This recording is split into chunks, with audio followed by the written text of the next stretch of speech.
Port-Gentil, juillet 1975. Né Flory Augier, un enfant parmi tant d'autres dans la province de l'Ogooué-Maritime.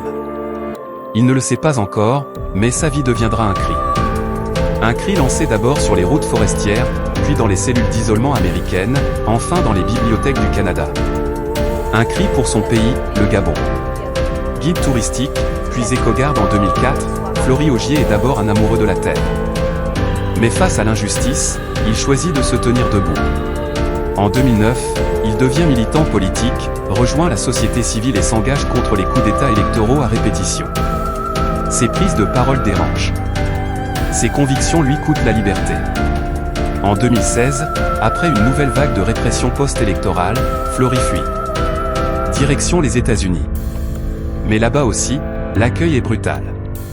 Il est arrêté, enfermé dans 2 centres de détention, Théo Lassie, prison à sécurité maximale, puis James Ave Music Facility. Pendant des mois, il affronte l'administration migratoire américaine, seul, face à une machine bureaucratique implacable. En 2019, Flory trouve refuge au Canada. Là, il se forme, écrit, entreprend.